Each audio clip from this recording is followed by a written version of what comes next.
Welcome to the third episode of the GRADUAN Go podcast. My name is Wafi. I'll be your host for this evening. I'm from the GRADUAN content team, and today the topic that we'll be talking about is something that, most, if not all of us, have experienced at one point in our careers. That is burnout, dealing with it, and how you can bounce back from it. So before we begin the session today, I've got a panel of experts with me, which I'll introduce shortly. I'd like to urge everyone to follow at social to follow GRADUAN at social media. It's at GRADUAN, and also don't forget to follow the Mind Faculty. That's the Mind Faculty KL, and Naluri.life. So now, without further ado, I've got, as you can see, I have two experts with me. I have Eshter Loh, who's from the Mind Faculty, and Amanda Xavier from Naluri Life. Would you guys like to kindly introduce yourselves? Maybe we'll start with Amanda. All right, sure. Hi, everyone. My name is Amanda. I'm a clinical psychologist and a mental health coach at Naluri Hidup or Life. Naluri focuses a lot on the holistic health, and we do a lot of online digital therapeutics, right? We focus on physical, mental, emotional health all together. And that is basically where I'm coming from today with the standpoint about burnout. Right. And maybe Esther, you want to talk a little bit about yourself? Hi, everyone. Good evening. My name is Esther. I practice at the Mind Faculty, and I'm also a practicing counselor at the schools and international schools and university. I'll tell a little bit about the Mind Faculty. We are a private mental health clinic based in Mont Chiara. We're the first clinic with a multidisciplinary practitioners from psychiatrists, psychologists, counselors to therapists. And we have about 25 practitioners with us. We are also into corporate training, where we provide corporate training to organizations. During this lockdown, we've been very lucky. We've converted some of our consultations to online and even our workshops and training. Thank you. Right. Yeah, that's actually a question I had earlier on while we were behind the scenes. Counseling is considered an essential services, so they are very much well in business. As advertised, Esther is a employee assistant program counselor and a cognitive behavioral therapist. For those who don't know what that is, Esther, do you mind telling us what an EAP counselor and a cognitive behavioral therapist does, or actually what it is? The Employee Assistance Program is actually a corporate program where we provide organizations with the support for counseling and training. So we've been doing this, promoting it to organizations for organizations to provide that mental health support for employees who probably go through burnt out or mental health issues to meet us, either counselors or psychiatrists. And as a cognitive behavior therapist, it is approach, a technique where we teach. We brought CBT has always, it's called CBT. CBT has always been clinical treatment, but lately we've brought it into workplace. So we have provide workplace CBT to organizations to help organizations to look at the CBT model of how to manage their thoughts so that they can manage the way they feel, they behave, or their physical actions. So it has been most of our work now that I do in the Mind Faculty. All our clients that that we provide the treatment of CBT and even the combination of mindfulness. Right. Okay. So obviously, you do provide, mental health support for a lot of people in the corporate world, right? Yes. And today, since you're in that line of field, it's very much appropriate that you're in here with us today. And Amanda is a clinical psychologist at Naluri Life. So what do you do as a clinical psychologist, Amanda? Well, I'm not only a clinical psychologist, but we have something we consider a digital health coach at Naluri. So I'm part of that as well. So basically on the clinical psychologist side, I provide therapy interventions. And I also like to use CBT a lot, as Esther has shared. CBT and ACT, that's my preferred intervention styles. So I provide therapy, and it's mostly online recently Right. because of the pandemic and the lockdowns.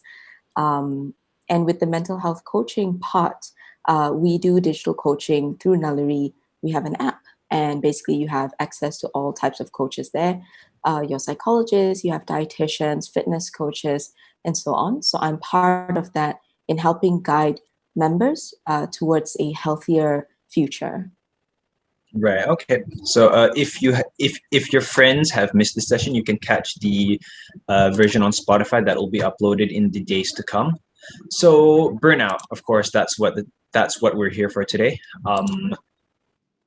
In layman terms, how would you guys define burnout, and how would you guys describe the symptoms? Maybe Esther can take this one first. Okay, thank you, Wafi. Yeah, now workplace burnout is real. Now, burnout has actually been studied for a long time, decades, but it was only recently that WHO officially classified burnout as a occupational phenomenon. So, this change will actually validate people's symptoms and suffering and remove the stigma that surrounds burnt out. So what is burnt out? So I'm going to define it according to WHO by explaining a layman term, like what he said. Yeah. So it's the feelings of you have to have these three dimensions, which is the feelings of energy depletion or exhaustion. Second, you need to have an increased mental distance from your job or feelings of negative towards your career. And thirdly, you will reduce your professional productivity. So any of these three signs likely affects many employees from time to time in one way or another. So, but a real case of a workplace burnout involves all three signs, and it must occur on an ongoing and prolonged basis. So, and COVID for sure, this pandemic that's going on in this world, it's a perfect storm for burnout. So people are getting burned out from work from home. People are staying up later, sending more emails, maybe having more meetings and running themselves crazy. In addition, some people may feel isolated, juggling busy working schedules, lots of video calls. And for some young parents with kids remote learning, yet they're burdened with having to balance between professional, family, and personal life. So for some, these blurred boundaries between home and work had probably made it much harder for people to notice and realize when they're heading towards burnout. So I think I was also answer this, how do you know that what are the symptoms? Yeah. So burnout happen as a gradual process. It doesn't happen overnight. It can creep up on you. So the signs and symptoms are subtle at first, but become worse as time goes on. So a person will start to find, that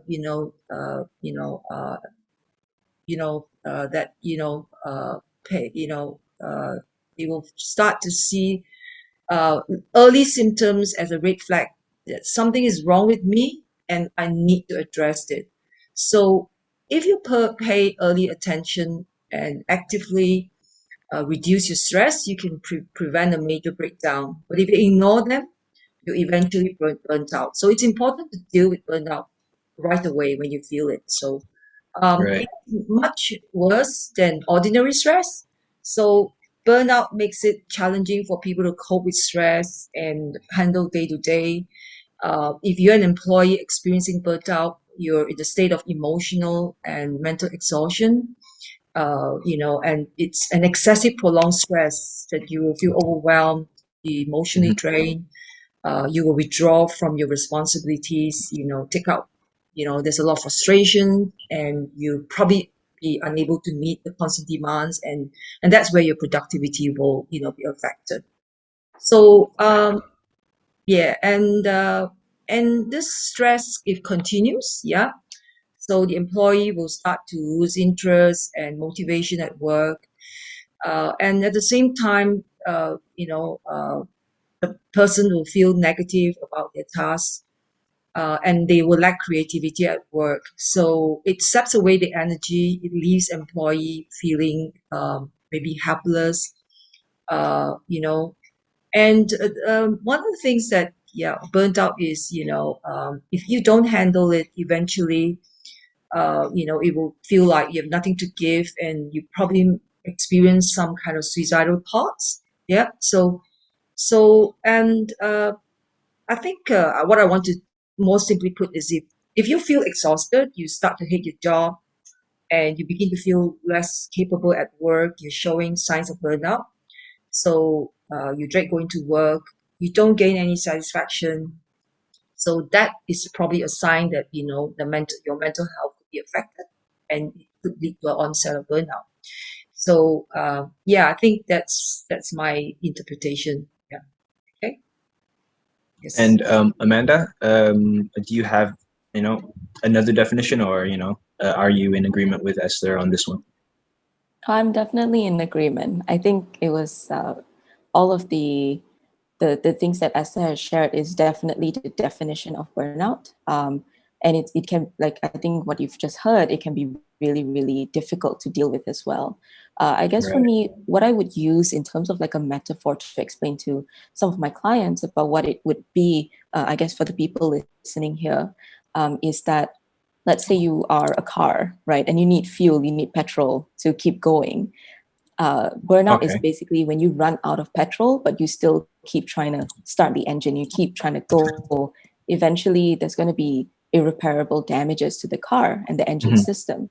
And that's what it is. That's how our body feels. We're just completely exhausted. Like Esther said, we just have nothing left to give in a way. And even that Right. knowledge of thinking we have nothing left to give plays back. It's like a loop, right? And then we try to do even Okay. more, and we still feel that loop is just Right. really, really dangerous, I think. But I mean, I think like, to of add course. on, sorry? Sorry, you're saying? I was just going to say, I think to add on to Uh-huh. that, we can also notice if like something's happening, if there's a change in our personality or our behaviors, because we all know ourselves very well. Yeah. Like, for example, we get irritated really easily, Mhm. but we're usually very patient, or we don't feel like going to work and we dread Monday mornings, but we used to be excited about projects at work, right? I think this can really be helped with self-awareness. And Mhm. that's really where we start with to Right. think about burnout in the first place. So, like you mentioned, like both of you guys mentioned that a change in personality.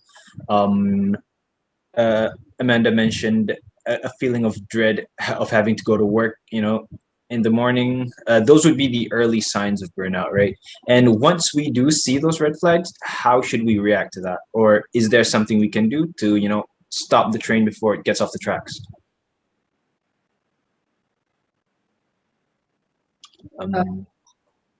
Maybe Amanda, you want to take this one? Oh, okay. Okay. I think what you said, Wafi, is true where it is a red flag, but these symptoms are usually actually like when you're already in the crux of burnout, I would say. This Okay. is a burnout symptom, right? It's not really a warning sign. It happens when you're already burnt out. So I Right. think a lesser, but still as severe and serious symptom that we can think about is our time boundaries, our energy levels, our optimism sometimes at work. Those kind of things are sort of going to lead to all of these other things like the Yep. demotivation, disinterest, the work performance, and so on. So your question to say, like, how do we get the train back on the tracks, right? We have to go a bit before that. But of course, even if burnout is like super bad and chronic, there's still a way. I think I do believe therapy really helps because Mhm. there's certain things underlying why burnout keeps happening to this person. That's what I believe. I feel like there's a lot of inner beliefs, like core beliefs, and this is a part of CBT, right, that we talked about earlier. It's a part of CBT, like the core beliefs may lead to us behaving a certain way, which is to keep going to work, to keep doing more, to prove that we're good enough Right. or competent enough. So therapy is a good way to deal with it, but self-care is also really, really helpful. So to ensure that you do have time for self-care, that can really set you back on the track of becoming someone that again, someone that you're comfortable with again. Yeah. Esther, do you have anything to add there? I think, yes, what Amanda says is true. I think what we need is to understand that there are stages of burnout. So early intervention is really important. So how do we detect that? Is when we see, let's say our colleague or our team members or whatever. So I think the first thing we notice them is when they feel that, you start to see that they used to love the job and they start to hate the job, and and they're less performing at the work. These are early signs, and they make a lot of mistakes more. So, and then you notice that they are more they are more they have more medical conditions where they will take more medical leaves, all right, which they were never used to do that. And when you start to see that, all right, and then their standard of work, deteriorates, and then one of the things that we notice is resentment comes in. They start to get defensive, and they make excuses, and then, the resentment is a common where we see, so acknowledging those, those kind of, uh, uh, uh, those kind of symptoms that they have. So, and the last part is where we notice that, they completely do not perform, and they productively completely, they can't even uh, think of anything. They can't even get to work, or they have problems waking up in the morning or coming to work. And that's where you notice that, this is serious. And that's how why why we go into organizations and train managers to know how to observe the early signs of mental health, so that, because early intervention is easy for you uh, to give therapy or treatment. But if not, when it gets very chronic, all right, it's difficult to reverse, and you probably need medical attention. So it's how do you, make sure that, it is early intervention, I would say. Yeah. Okay. Right. So you mentioned that the last stage, ataupun the most crucial stage would be when pretty much they don't have any will to go to work anymore. Like Amanda said, that they feel that um, they don't have anything more to give. But work, it's a very demanding thing, especially in the corporate world. It's really demanding. And personally, in my own experience, when I have felt burnout, I only do feel relieved once the project that we're working on is settled. But of course, Um, other organizations might not have that privilege of, finishing a project. Their work is continuous. So once we get there, what is the role of the employer or the manager or the boss in helping manage their people's mental health? I think Wafi, uh, burnt out, it's serious. I think what you mentioned could be stress, because burnt out is, entering a burnt out stage is, uh, it is what I mentioned there, the four stages where you put together, and it's serious, it's critical. So I probably, because I think stress and burnt out is interrelated. So, Yeah, so we need to identify, what is, whether an employee is actually, entered into a burnt out, or it's just a stress that, yeah. right. So how would you differentiate the two, stress and burnout? Uh, okay. Should I take this, Amanda? Should I take this? Okay, I'll take this. All right. Stress, the difference between stress and burnout, yeah, they're interconnected anyway. Because all of us have stress. I think it's a normal part of our life. Some people cope with stress better, some people recover from it better, but it's also important for us to know the limits of how we manage our stress, so that we avoid more serious effects of mental health. So, stress is in any change environment. Your body will react to adjust using your fight and flight response. So, and your body is designed to experience stress and react to it. So, some stress can be positive because, you can look at it differently, because it keeps you alert and get you ready to avoid danger. But some stress can become negative when a person continuously challenges, themselves, or knowing very well they have stress, but they don't do any intervention. and they don't change their lifestyle, so that continues. So, and that constant stress can actually lead to burnout. So, Amanda, you have to correct me if I'm right. Yeah. So, I would say that a constant stress leads to a state of burnout. And burnout is officially a chronic workplace crisis. It's been categorized as classified as a workplace phenomenon. Yep. So I would say burnout isn't same as stress, and because stress is like, okay, you can just maybe take a mental health day, or take a walk, or like Rafi said, maybe, yeah, and maybe stop working for a day or a few hours or something like that. It's a totally different, because once your burnout takes hold, you're totally out of your energy. You're given uh, there's no hope, like, to overcome that. You would suffer, and you will have fatigue, like what you mentioned. So it's really like a chicken and egg situation. Shows that stress and burnout are mutually reinforcing, because it means that, the more severe a person's burnout becomes, the more stress they will feel at work. So that's why organizations should take necessary steps to support employees, right, at the onset, so in order to break the vicious cycle between work stress and burnout. Yeah. Right. Amanda, would you like to add anything to that? Again, I 100% agree. I think like Esther said it really well. Like stress is basically a reaction to the things that are changing in our environment, and that's just how our body reacts to it. But there is, good stress and bad stress. Yeah. Bad stress, goes on for much longer, and it's much more than we can handle, and then that usually leads to burnout. So burnout is actually it's like a severe condition, and it's a collection of severe symptoms, right? And stress happens to be one of it, and it happens to also lead to burnout. And I think what Esther says really like wraps it up, because it's just interrelated. It happens either way. What's an example of good stress?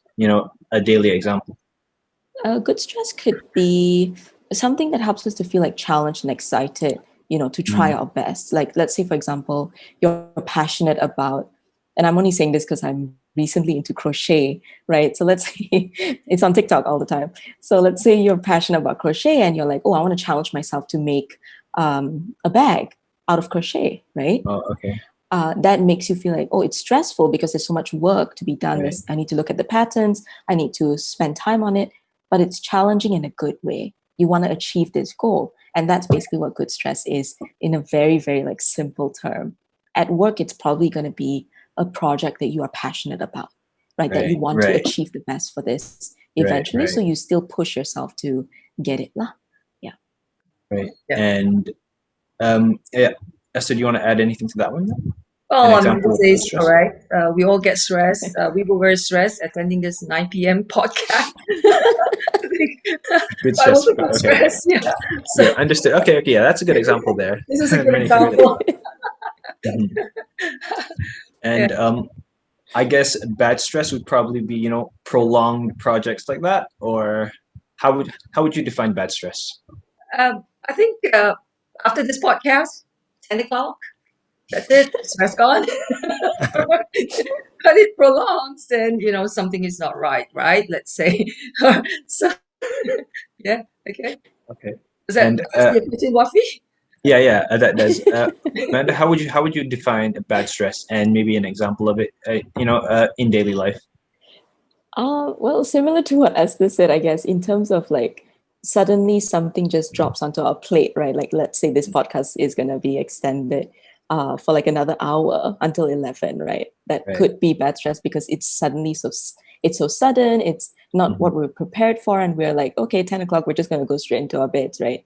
I guess me and Esther have that same mindset right now. But yeah, something like that, right? Like things that you don't expect. Maybe if you're doing a project at work, for example, then your boss is like, okay, I know you're working on this, but here are 3 other projects to work on at the same time, right? This can lead to bad stress, because maybe these projects you're not very interested in, you're not very passionate about, and it's a lot of work. So you're doing like 4 projects at once, it's 4 times the workload. and you don't have time basically for it. Right. So that's an example. Right. Okay. So going back to burnout right now that we've kind of differentiated the two, what do you feel are the employer's role in ensuring that their people are not burnt out and that their mental health is well taken care of? Where does the employer fit in all this? Amanda, do you want to take this one? I think Eshter should take this one. I think she Yeah. has a Right, lot more experience on that end with Yeah. training Okay. managers. So, I think, Wafi, your question is where do employers fit in, to take care of the employees' mental health? Yeah. So, okay, we could just when we looked at an employee who's facing mental health issues, what that means to the organization is, hey, we've got that person, we've got to treat that person. Maybe, maybe they can still work here because they are the problem. We may have to get rid of that person, yeah, especially when the organizations are not supportive towards mental health, so that feel that that person can't work. I mean, that person totally cannot perform.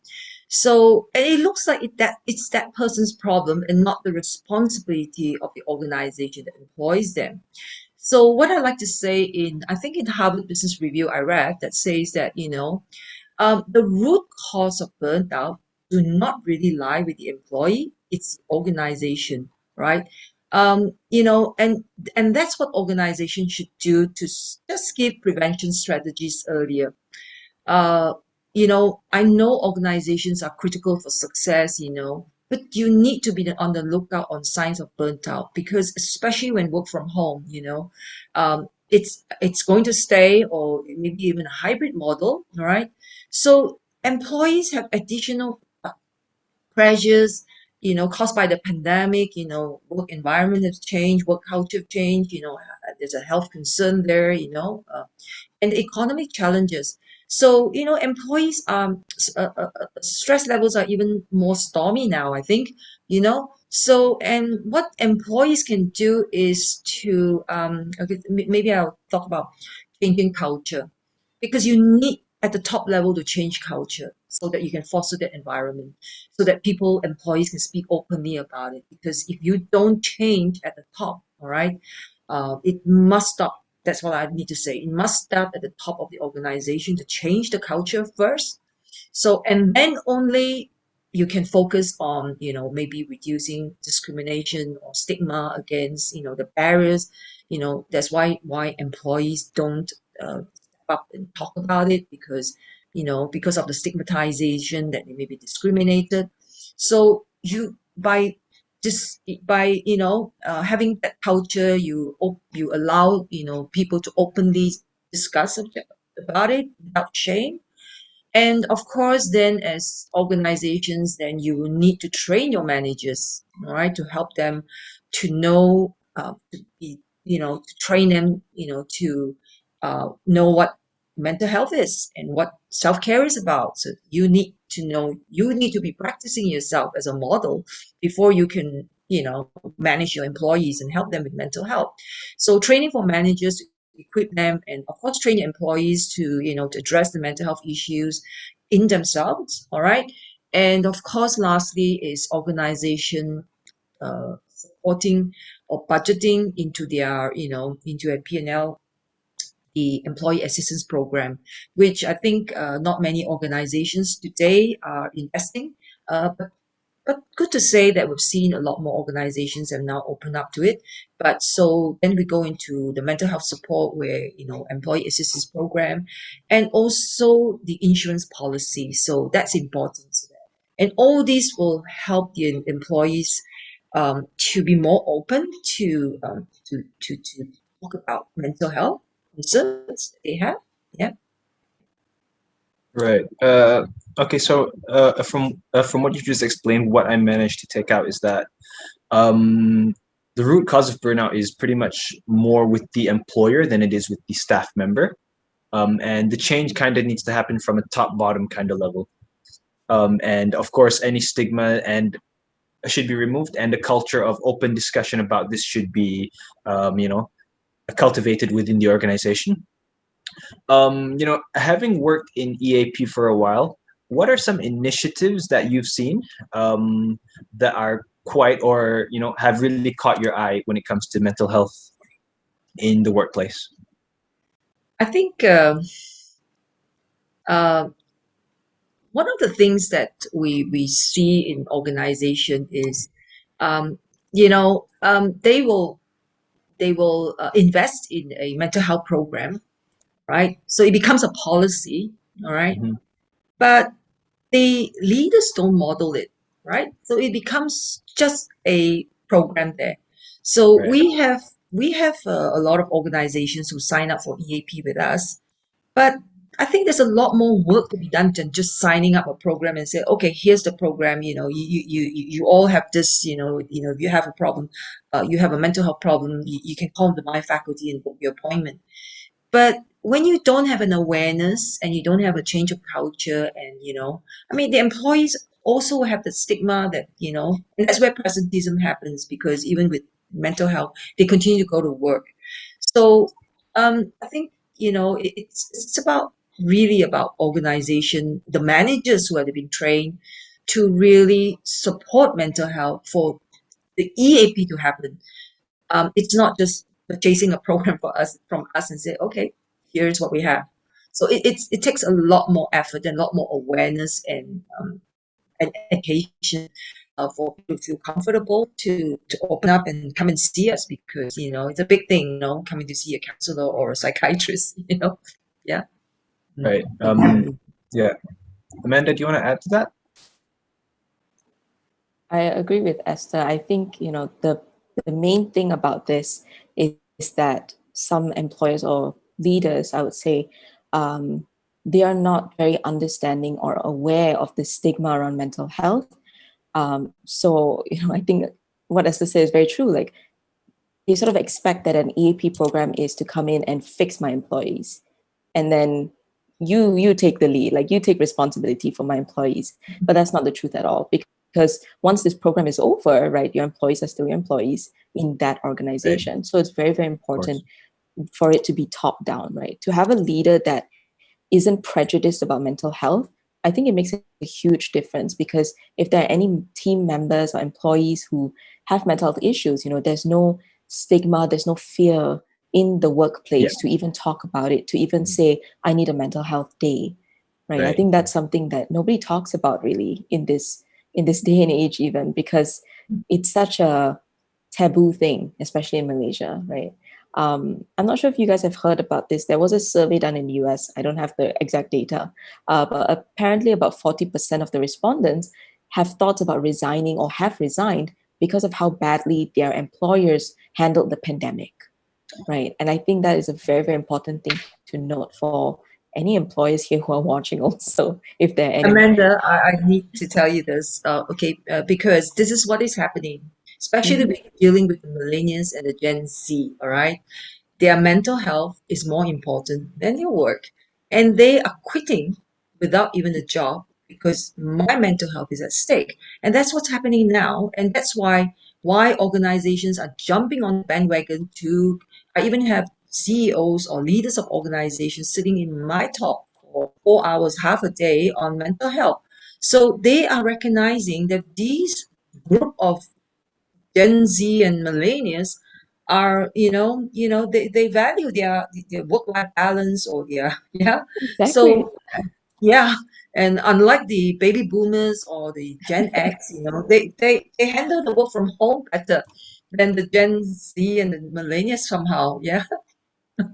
Right. Yeah, I think that's definitely it, right? There's a lot of the stronger boundaries in a way, but that results in a lot of bad news for the employer because everyone's just sort of quitting. Yeah. And the sad thing is they have to make a choice between work and life Yeah. because work is not giving them that opportunity to balance Yes. things. Yes. Right. Yeah. Mm. Understood. Understood. Right. So we'll stick with Amanda for the next question. What are the long-term effects of burnout on one's mental health? Hmm. I think like what Esther shared earlier about the stages of burnout, right? At the Yeah. end, when we have the very severe condition, Mhm.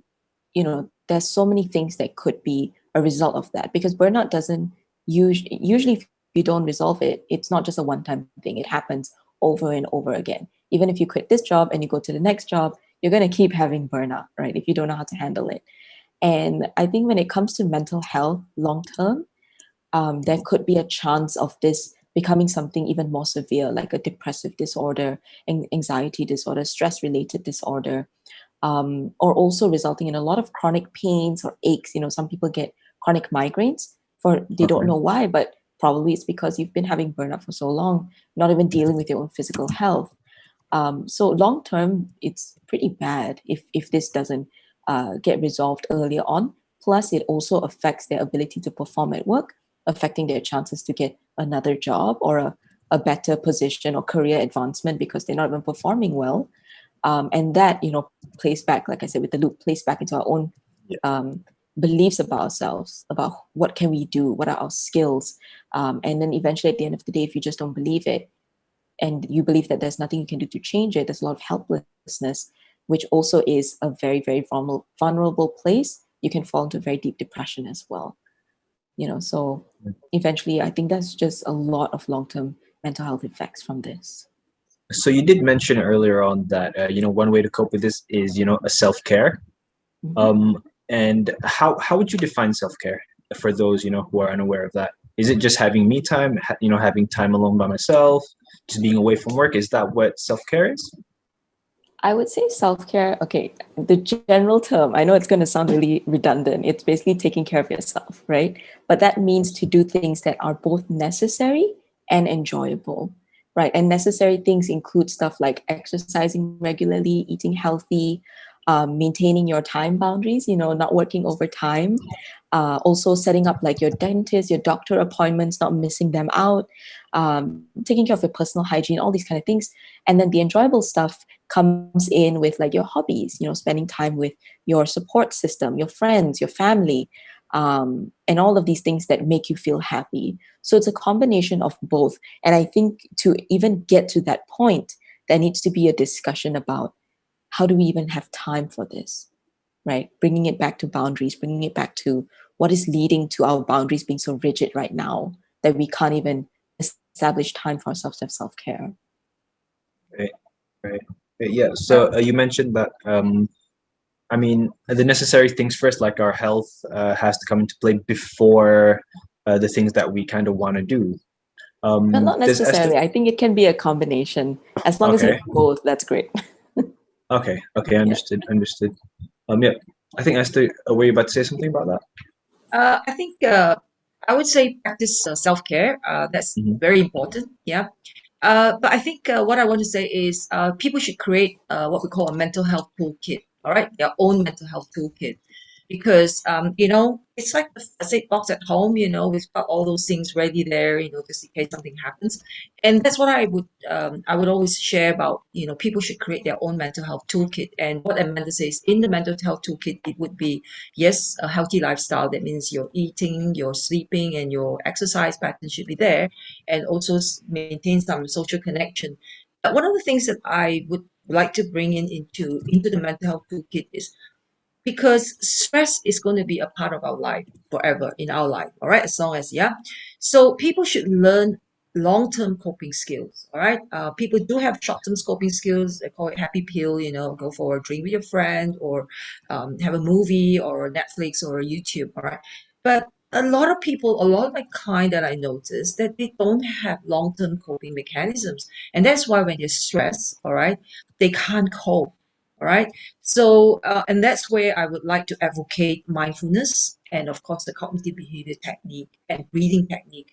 This is so important when you learn this, because these techniques will help you to cope in difficult situations on the long term, because you make a conscious effort to practice, having more healthier thoughts, and the good thing about this kind of long-term, like mindfulness, CBT, and yeah, there are a lot of online apps that are available to learn this. So, and that's what I said. These are practices that people should spend time to make it a part of a practice or a way of life, or on a long term, so that it definitely help to improve their mental resilience and to achieve Right. very long-term mental health. Right. Okay. That's a really good tip. Viewers, do keep in mind that you guys do also need to develop your own long-term coping mechanisms, because stress is, one of the constants in life, like change. So we have actually received a question from Ahmed Ridwan. He actually has a question that a lot of the current people deal with, and it's something that we mentioned earlier about the different generations, right? So obviously, uh, like Esther mentioned, the millennials or the Gen Zers, they're bigger on mental health. They understand the importance of it. Um, they acknowledge that mental health is really important. Unlike a lot of people from the previous generation. So whenever they do talk about stress and mental health, their family comes back to them and does not recognize it, does not acknowledge that it's burnout or whatever, and say that, hey man, just suck it up. You're too weak. So how can they cope with that? How can the younger generation cope with people telling them to just it's all in your head? How can they cope with this phenomenon per se? Sorry, what is the question? Yes, how do they cope? Can you repeat the question They again? tend to be a lot of the millennials. They tend to have their mental health concerns dismissed Oh, by their parents, right? by their parent, yeah, or even their employers. Yeah. So how do they cope with that? Um, I think there is an outlet. If a person has a mental health condition, if they have an outlet where they have a good support, either family or friends or colleagues or organization, then of course Mhm. that person will have a better chance of coping. Yeah. But let's say if they don't have, and of course, coming to see private mental health clinics are also very expensive. Yeah. And maybe they can't afford it. But I think there are a lot of NGOs. Yeah, there is a helpline, a full list of people Yeah. like MyStar or WAO who actually provide free counseling. So maybe that could be if let's say you've exhausted all avenues, your family, nobody understands you, and you just you know and you don't have no one to talk to, and of course then look into this kind of NGOs where they do provide counseling Mhm. support. Yeah. I see. Yep. So the If I bottom could line add is on pretty to much. that, Yep, actually, please. um, I think that is definitely a great way, because I think a lot of people don't realize there's a lot of affordable or even free resources out there for mental health. The main consensus is that it is super pricey and we can't afford it every time someone brings up therapy or any type of counseling. But there are a lot of providers that are giving it at a very affordable rate. And that same, like what Esther says, a lot of NGOs are doing that as well, even free counseling for certain populations, right? Um, I think another thing to also be aware of as a millennial myself Oh, is you're that Malaysia. we are, right? Oh, I am. I've got two I'm not millennial as kids at home. I've got two millennial kids at home. They train me well. it's good training. Yeah, as a millennial myself, right? I'm actually just a few years from Gen Z, I would say, the start of Gen Z. But anyway, I think it's a very, very common issue right now, because even though a Yeah. lot of our generation are more open to mental health, a lot of our parents' generation are not. Yeah. And Yeah. it's very difficult if your family is that first line of support that you go to. And when you just want to share about what you're going through, it doesn't work out. You either get dismissed or you get asked to be more religious or to pray more, and just asked to just suck it up and just be okay with it, right? And I think that's something to be said about the generational trauma, because our parents may have heard something like this from their parents and so Yeah. on, right? It's just happening through the generational family lines, right? And it is great that right now, if you do have like an issue or a mental health, even if you just have mental health awareness, it already helps to change this domino effect. It changes from this generation, at least like majority of this generation, for their own kids, right? Whatever generations come after us. So I think even if your family dismisses you, even if people around you don't believe you, it's okay to believe yourself, and it's okay to be confident that this is what you know about yourself. Trust your instincts and just get the help that you need, right? Because you don't need the approval of people around you who don't believe in mental health to get help. Right. Yes. Um, yeah. Is there any way though that we can change the mindset of the older generation? Is there something we can say, some statistic we can show, or it's really all up to them? Esther, you No, wanna? I'm glad to say that Malaysia has done a lot of awareness. I think last Friday or Saturday was the World Suicide Day, and Uh, the ministry have prepared a lot of events, and and there was a book, just talking about suicide awareness and about mental health. So I think the NGOs, the government are doing a lot to advocate and to bring this awareness. So I think it's getting better, all right, compared to, well, I would say in my time, stress and burnout is never a language. It's taboo to talk about it. So, I come from that generation where, we don't even know we don't even know we have stress, we just keep working. So, and slowly, we are getting there, we are getting there in Malaysia, I would say, because our suicide rate was really high in the last 6 months. I think, we reached a really red flag where, we have an average of 3 suicide a day. So I think a lot are being done now. right. Organizations have started to step in to also be Mhm. responsible. Yeah. Yeah, I guess the work that the Mind Faculty and Naluri Life does, it's really really good work. Thank you guys for doing what you guys are doing. So going back to burnout, of course. I mean, it's hard to talk about burnout without talking about mental health, and we kind of do stray away from the topic a little bit. That's no problem at all. But could you guys share a personal experience of yourselves being burned out and how you coped with it? Yep. Mm. Anyone want to go first? Volunteers? I think I can go first then. Okay. All right. Right, sure. All right. So I had my first burnout actually, and thank goodness it was my only burnout. When I was still a trainee, I was training for doing my master's of clinical psychology, and that was just I think about 2 years ago. So basically, at that time, I was seeing clients nonstop. There was a lot of back to back because we have to fulfill clinical hours, right? So you just basically gotta chase hours essentially, and because of that, it led to like no personal time, no rest time, because we also had classes going on at the same time. So we're seeing clients, we're having classes. By the time we get home, it was the only self care was just sleep, just knock out, right? And then what happened was like by the time I realized I was actually burned out, like I had no idea what was happening. I thought it was normal to dread seeing my clients. It was normal to dread driving to work. Um, because I heard all my batchmates were having the same thing. Turns out we were all burnt out, right? But by the time I actually realized it, I had like this emotional outburst, unfortunately, during an interview for a placement. So I was being interviewed to get a placement at that center, and I just burst out in tears, right? And that was, I guess, um, the culmination of what was happening so far. And after this, I actually almost quit my master's program. Like that was a very big reason for me to almost leave.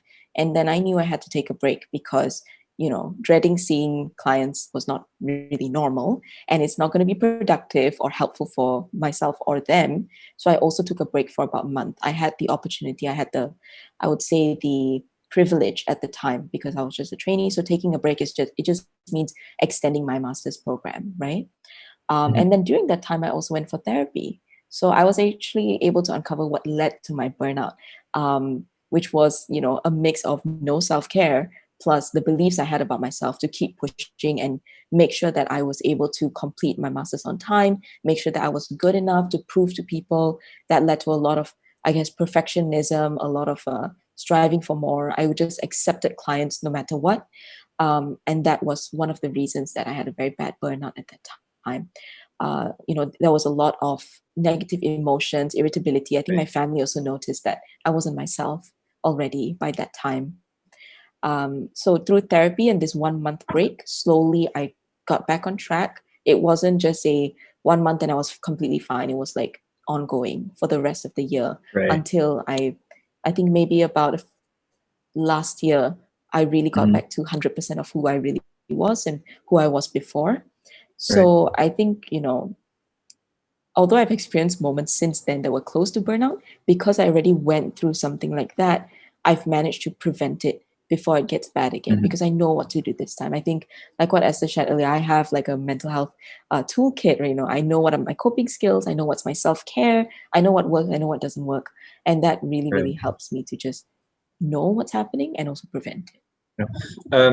I just wanted to ask there, you did mention that, I mean, obviously from the way you described it, you were under a ton of pressure. Do you feel that you put that pressure upon yourself? Oh, definitely.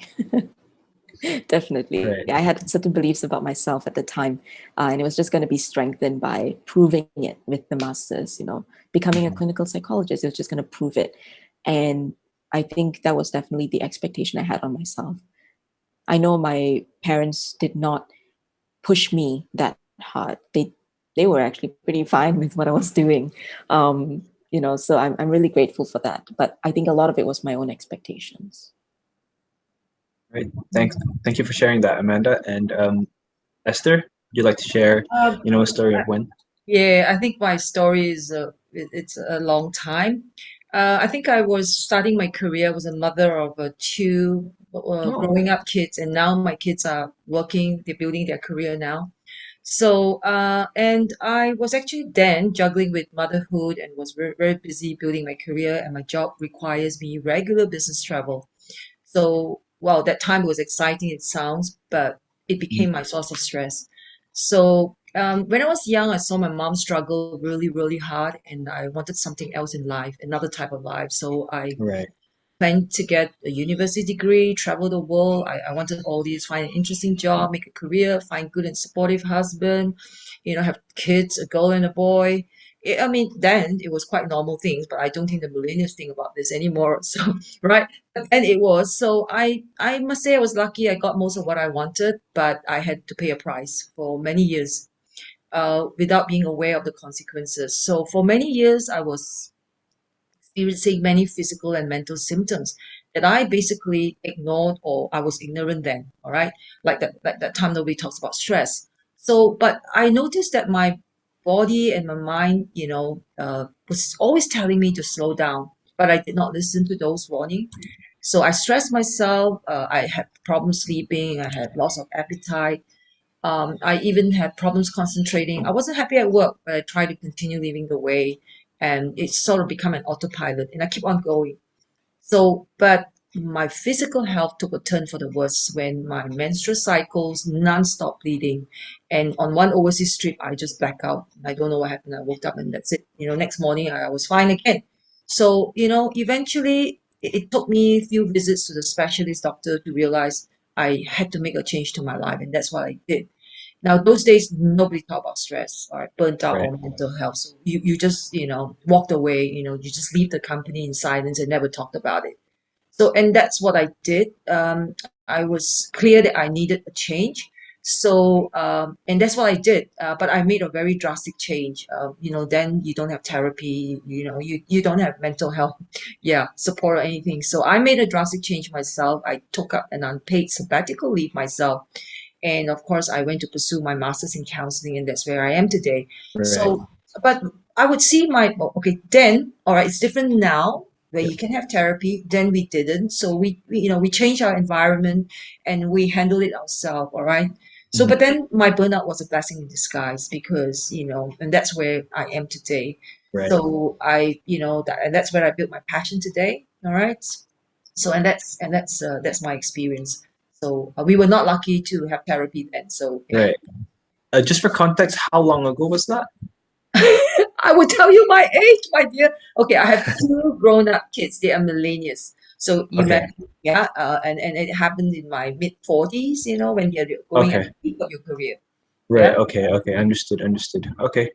Well, Also just wanted to know, because you did mention that Malaysia has taken leaps and bounds when it comes to mental health awareness. When did you feel that the revolution per se began? Well, I would say when I first got into professional counseling, it was about 10 years ago when I got my license, more than 10 years ago when I got my license. But I was supposed to practice counseling. I was supposed to go into mental health, practicing, and I even start my own practice. And yeah, but after 1 year, I quit and I went back to corporate again because the money Oh, was too good. So I okay. spent another 3 years in corporate, um, and that's it. And then after that, that was it. I completely now I'm completely 100% into I'm a 100% mental health practitioner now. So I Right. don't work in corporate, although sometimes the money is so lucrative. But I know that this is my passion. This is my career. That's really, really nice. We are approaching the end of the time. We still have time for just a few more questions. So we are now in September, mid-September. I have to remind myself that sometimes because, nowadays time is just like all over the place. And approaching year end, obviously, it's a busy period for a lot of corporates. And we're going to see a lot of people facing burnout and high levels, dangerous levels of stress, if I might add. So, how can we prep these talents for that mentally? Um, Um, I think we've talked about it just now. I think Amanda, we brought up about mental health. We talked about a mental health toolkit. We talked about yeah. self-care. Mm. I think we also talk about long-term coping mechanisms. I think one of the things I think I'd like to mention is, for someone to work productively or be able to take care of your family, you know, what you need to do is to first learn how to track your own mood. All right. So it's Sorry, what was important that? track your own mood. All right. So Your that's own mood. Okay. yeah, your own mood. So what triggers? Yeah. Uh, and that's something that individuals should have a relationship with their own stress so that they know what their mental health is and they pay attention to how they feel and how it fluctuates and Okay. what are the triggers that alter their mood. Mhm. So and they should always keep their stress at the low level. Right. And that's where uh, practices self-care comes in, healthy lifestyle, social connection, and long-term skills will come in. So what I would like to say is, yeah, uh, uh, employ, be like you say, talents for individuals. Yeah, do remember to, learn to have a relationship with your own stress so that you know Mhm. how do you manage it. Yeah, when you crack under the stress of what do you do? Yeah, what do you need to do? And of course, Right. having those mental toolkits is a preventive action also. Yeah. Okay. Okay. So it's okay. And so what I took from that was, we should be in tune with our emotions, how we feel, and if we have to bring the toolkit out, we bring it out. Amanda, do you want to add anything to that? Oh, yeah, definitely. I think what Esther said is definitely what I was going to say as well. Just be very aware. Right? I think mindfulness is going to definitely be that key to unlocking, knowing more about yourself. And that's the way you can learn more about how you deal with stress and then how you can prevent burnout eventually. But I think something to also sort of uh, focus on, yeah, that's the word I was looking for. Something to also focus on is that just because we have a mental health toolkit doesn't mean we bring it out when we have a mental health crisis. This is actually something that we should be doing as almost a daily even practice or a habit to make it more natural for us so that when we do have a crisis, it's easier to bring out, right? So this is actually something that's not supposed to be like a first aid kit Right. after the injury. It's supposed to be like supplements, like vitamin supplements that you take It's a every day. preventive, a Exactly, it's preventive, yeah, preventive. yeah, it's a preventive action, yeah. Yes, exactly. Right. So do it every day, practice it until you get used to it, it becomes a habit for you. Then if you do have a mental health crisis, it's going to be so much easier to take it out and use it. Right. Okay. Yeah. Yeah. I really like your analogies tonight, Amanda. with the car and the gas and the vitamins, the supplements. Yeah, that's cool. That's cool. It makes things a lot easier to understand. Right. So I think we have come to the end of episode 3 of the GRADUAN Go podcast on burnout, dealing, and how you can bounce back from it. So I'll just before we close the show, of course, just want to leave the floor open to you guys. Any final words that you guys would like to say to those who are suffering from burnout right now, and how they can beat it? And closing words from yourselves as well. Amanda, you can go first. I guess one final thing I would like to tell everybody who's watching is that, first of all, taboo is it's societal. It's a societal construct. All right. So mental health it doesn't have to be ascribed to that kind of societal construct. If you know that you're going through something, if you know that you're going through some sort of stress, be it chronic or one time, and you're going through burnout or any other mental health conditions or issues, trust that instinct and seek help. I think generally the earlier you do it, like what Esther mentioned earlier on, early intervention is always going to be much easier to follow through than later intervention. It's going to be really difficult to manage later on. So if you already feel like something's changing, or even if you just want to go and discover, your own self, your self-esteem, your self-worth, your self-confidence, or just discover your personality, that is also a good reason for you to go for counseling or therapy, right? So you don't have to wait until you have a breakdown to actually go for therapy. I think that's something I just want to share with everybody, to trust yourself and to also get the help no matter what you're going through. Right. So pretty much just, be aware of yourself and eat your vitamins. Yeah, essentially. Yeah.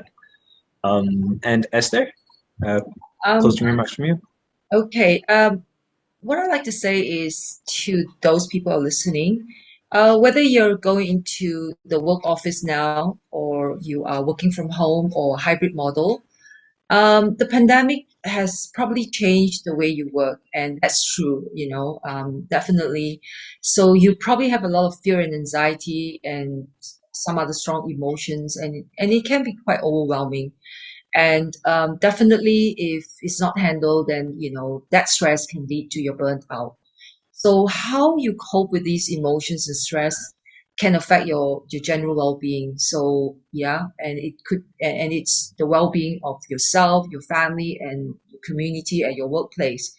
So what I like to say, it is so critical that you recognize what stress looks like, Right.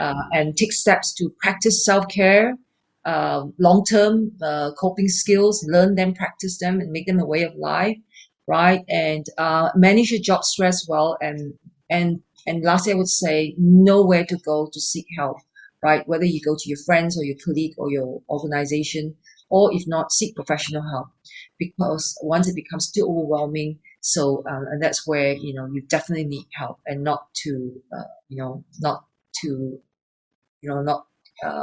able to take steps.